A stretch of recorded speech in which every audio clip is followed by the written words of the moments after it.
Friends, welcome to law में time Muskan मंथियान you legal guide. So guys, आज के इस वीडियो में हम अमेरिका के गन कल्चर के बारे में डिस्कस करने वाले हैं कि अमेरिका में इतने गन शूटिंग्स क्यों होती है, राइट। गन से इतना ज्यादा लोगों को क्यों मारा जाता है, इतनी मास किलिंग्स क्यों होती है, और उससे हम कंपेयर करेंगे इंडियन सिनेरियो से, राइट। अमेरिका में इतने स्ट्रिक्ट लॉस क्यों नहीं है और इंडिया में इतने स्ट्रिक्ट लॉस क्यों है, क्या रीजंस है, राइट, और क्या क्या स्ट्रिक्ट लॉज हैं दोनों कंट्रीज में। आज हम वो एक कंपेरेटिव स्टडी देखने वाले हैं। ये काफी हेल्पफुल हो सकता है आपके लिए, बिकॉज अभी अभी अमेरिका में एक तरीके से शूटिंग्स इतनी ज्यादा हुई है इसी साल, तो आपसे ही पूछा जा सकता है आपके इंटरव्यू में। सो आई रिक्वेस्ट यू गाइस कि आप लोग प्लीज मुझे ध्यान से सुनते रहिए and let's start.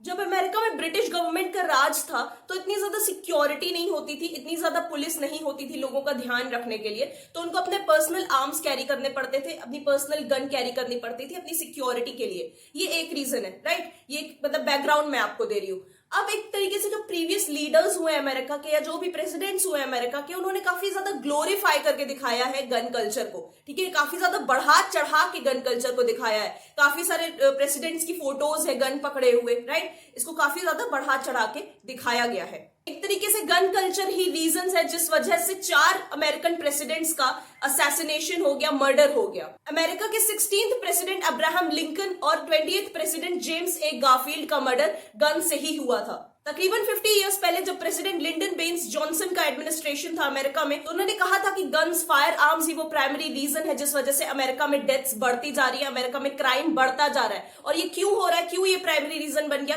Because America के कल्चर का कैजुअल एटीट्यूड डेवलप होता जा रहा है गन्स के टूवर्ड्स, कि हाँ ये बहुत ही नॉर्मल है गन्स कैरी करना। इस वजह से वहां पे क्राइम इंक्रीज होता जा रहा है। ये बात 50 साल पहले ही बोल दी गई थी। 2020 में 45,000 से ज्यादा अमेरिकन की डेथ हो गई ड्यू टू गन्स। या तो ये मर्डर की वजह से हुआ या तो ये सुसाइड की वजह से। अमेरिकन अकेडमी ऑफ पेडियाट्रिक्स ने 2021 में एक स्टडी पब्लिश की जिसमें यह था कि पैंडेमिक के दौरान जो ओनरशिप है गन्स की बहुत ज्यादा बढ़ गई, यानी गन्स बहुत ज्यादा खरीदी गई हैं पैंडेमिक के दौरान। जब अमेरिका के गन लॉस पर सर्वे किया गया तो 52% अमेरिकन ने कहा कि गन लॉस को और ज्यादा स्ट्रिक्ट बनाना चाहिए गवर्नमेंट को। 35% ने कहा कि जैसे लॉज है उन्हें वैसे ही रहने देना चाहिए, और 11% ने कहा कि जो लॉज है उसको और ज्यादा लेस स्ट्रिक्ट करो, उसको और ज्यादा ढीला करो। अभी अमेरिका के कुछ स्टेट्स ने स्टेप्स लिए कि गन लॉस को और ज्यादा स्ट्रिक्ट बनाया जाए, जैसे कि कैलिफोर्निया, वहां पे सबसे स्ट्रिक्टेस्ट गन लॉज है। हवाई में सबसे कम डेथ्स हुई है गन्स की वजह से। मिसिसिपी में वीकेस्ट गन लॉज है और सबसे ज्यादा डेथ्स हुई है गन्स की वजह से। डे एंड्रे डाइकस एक मदर और एक एक्टिविस्ट है, उनके बेटे को लेफ्ट साइड में शूट कर दिया गया था जब वो एक बर्थडे पार्टी में गया था इंडियानापोलिस में।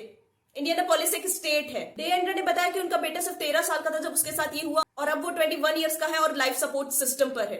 एज अ मदर वो कहते हैं कि उनका बेटा एक स्कॉलर था, एक ड्रीमर था, लेकिन अब वो एक सर्वाइवर है। उसने कंट्री पर काफी ज्यादा इम्पैक्ट डाला है।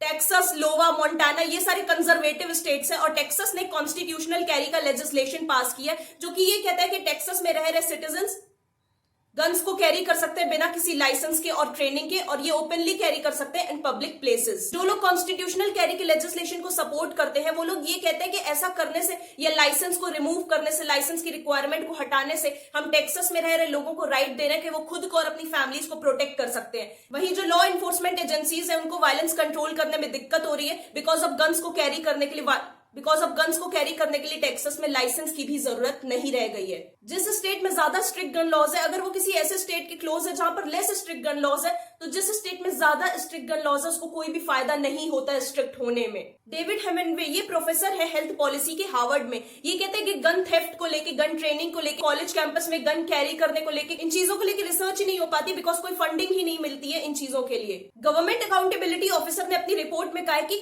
फायर आर्म से जो इंजरी हो रही है लोगों को, उसकी वजह से हॉस्पिटल कॉस्ट बढ़ती जा रही है। ये हॉस्पिटल कॉस्ट बढ़कर 1 बिलियन हो गई थी 2019 में। अब सारी प्रॉब्लम की जड़ सेकेंड अमेंडमेंट अमेरिका के लोगों को राइट देता है कि वो लोग गन कैरी कर सकते हैं, और उसमें स्टेट इस राइट को इन्फ्रिंज नहीं कर सकता है, स्टेट ये राइट को छीन नहीं सकता बिकॉज ये लोगों का फंडामेंटल राइट है। सेकेंड अमेंडमेंट को लेकर काफी ज्यादा डिबेट हुई है। कुछ लोग कहते हैं ये एब्सोल्यूट राइट देता है सिटीजन्स को, कुछ लोग कहते हैं नहीं, कुछ रेस्ट्रिक्शंस है सिटीजन्स की गन कैरी करने के राइट्स पर। ऐसा कहा जाता है कि अगर टैक्स लगाया जाएगा गन्स पर तो शायद कंट्रोल किया जा सकता है वायलेंस को, बिकॉज टैक्स लगाने से ऐसा तो नहीं कि आप गन परचेज नहीं कर सकते हो, बट गन्स थोड़ी महंगी हो जाएंगी तो शायद कम परचेज की जाए, जिसकी वजह से वायलेंस कम होगा। अब इंडिया के गन लॉस की बात करते हैं। इंडिया में गन कैरी करना इतना आसान नहीं है। अगर इंडिया में आपको गन कैरी करना है तो उसके लिए आपको लाइसेंस चाहिए। ऐसे चाकू या ब्लेड्स जिनकी साइज 9 इंचेस से ज्यादा की रहती है वो भी आर्म्स एक्ट में कवर होते हैं। अगर आपको ऐसे ब्लेड्स लेकर चलना है तब भी आपको लाइसेंस की जरूरत पड़ेगी आर्म्स एक्ट के अंडर। अंडर। जो शादी में गन लेकर नाची जाती है या जुलूस निकालते वक्त गन उठा के घूमा जाता है, ये सब इंडिया में अलाउड नहीं है एक्चुअली में, राइट। किसी रिलीजियस प्लेस पर, किसी पब्लिक प्लेस पर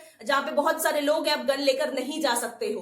किसी को गन दिखाना, भले ही वो लोडेड है या लोडेड नहीं है, इसके लिए भी आपको जेल जाना पड़ सकता है। जो लोग इन सारी कंडीशंस को फॉलो नहीं करते या अनलाइसेंस्ड गन्स को कैरी करते हैं, उनके पास लाइसेंस भी नहीं है, एक्सपायर हो गया उनका लाइसेंस, तो उनको 3 साल तक की सजा हो सकती है आर्म्स एक्ट के अंडर में, अंडर सेक्शन 25। जो लोग दंगों के वक्त भयानक वेपन्स का यूज करते हैं, उनको आईपीसी के सेक्शन 148 में 3 साल तक की सजा फाइन के साथ हो सकती है। अच्छा, ऐसी भी कुछ कम्युनिटीज है जिनको गन्स कैरी करना अलाउड है, जैसे कि एथलीट्स, जो शूटर्स रहते हैं, उनको गन्स कैरी करना अलाउड होता है। 6 को किरपान कैरी करना अलाउड होता है, अगर वो 9 इंचेस से छोटे के हैं तो, 9 इंचेस से ज्यादा के तो आर्म्स एक्ट में उनको रजिस्टर, तो उनको आर्म्स एक्ट में लाइसेंस लेने की जरूरत पड़ेगी। अगर इंडिया में आपको गन के लिए लाइसेंस चाहिए तो उसकी मिनिमम एज क्या है, वो है 21 ईयर्स ओल्ड। अब आप जरा इंडिया की पोजीशन अमेरिका से कंपेयर करके देखिए, कौन सा ज्यादा स्ट्रिक्ट आपको लग रहा है। इंडिया की पोजीशन बहुत ज्यादा स्ट्रिक्ट है आर्म्स को लेके, और अभी भी ये पोजीशन और ज्यादा स्ट्रिक्ट बनती जाएगी, ऐसा कहा जा रहा है। वहीं अमेरिका में इतनी पोजीशन स्ट्रिक्ट नहीं है, जिसके लिए बाइडेन अभी भी बहुत ज्यादा चिंतित नजर आते हैं। लेकिन आपको चिंतित होने की जरूरत नहीं, हम आपको अवेयर करने के लिए बैठे, इसलिए वीडियो को ज्यादा से ज्यादा शेयर करिए, लॉमेट को सब्सक्राइब करिए और वीडियो को जरूर से लाइक करके जाइए। ऐसे वीडियोस हम चैनल पर शेयर करते रहते हैं, और ऐसे टॉपिक्स पर अगर आपको वीडियो चाहिए प्लीज कमेंट सेक्शन में हमें जरूर से बताइएगा।